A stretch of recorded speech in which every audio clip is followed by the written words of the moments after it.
City Union பேங்க்ல புதுசா அறிமுகப்படுத்திருக்காங்க 5 டைப்ஸ் ஆஃப் கரண்ட் அக்கவுண்ட்ஸ்.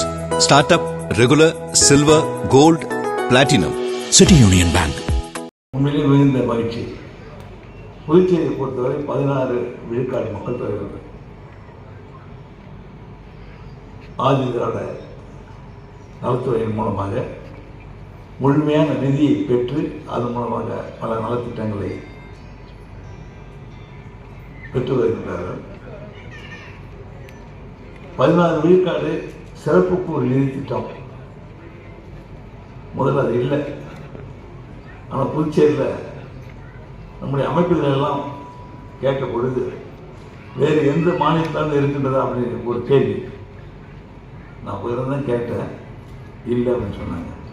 அப்போ நம்முடைய புதுச்சேரி மாநிலத்தில் உங்களுக்கு 16 விழுக்காடு சிறப்பு கூறு பட்ஜெட்டில் உள்ள நிதியில் சிறப்பு கூறு நிதியாக உங்களுக்கு வழங்கப்படும் அப்படின்னு சொன்னாங்க. 16% நிதி திட்டத்தில் உங்களுக்கு கொடுக்கப்படும் அப்படின்னு சொன்னாங்க. அன்றிலிருந்து 16 விழுக்காடு நிதி ஒதுக்கப்பட்டு அந்த நிதி முழுவதுமாக இப்பொழுது செலவிடப்பட்டு வருகிறது நம்முடைய ஆதி திராவிட துறையின் மக்களுக்காக.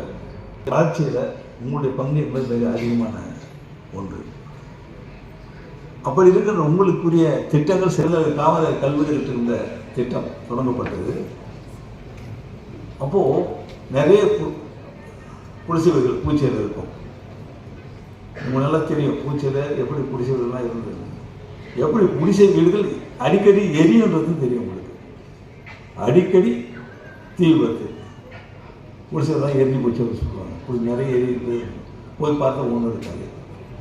அப்போ தோன்றியது எவ்வளோ ரூபாய் இருந்தால் ஒரு கல்வியில் கட்டிக்கொள்ள முடியும் இந்த குடிசைலாம் மாற்றியது. அப்போ 400 சரி 450 சரிக்கு 40,000 இருந்தால் போதும்.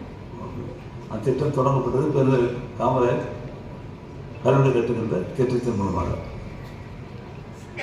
அது இப்பொழுது நம்முடைய மாண்புமிகு பாரத பிரதமர் திரு நரேந்திர மோடி அவருடைய கல்வி கட்டுகின்ற திட்டம் நாட்டில் இப்போ சொன்ன மாதிரி ஒரு 6 கோடி கல்வீடுகள் கட்டப்பட்டு இருக்கிறத சொன்னாங்க.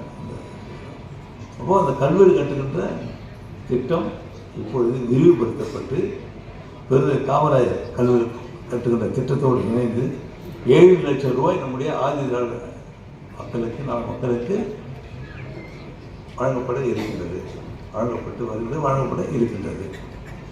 இப்போ எல்லா வீடுகளும் கல்வீடாக மாறிவிட்டீங்கன்னா எப்படி இருக்குன்னு பாருங்கள்.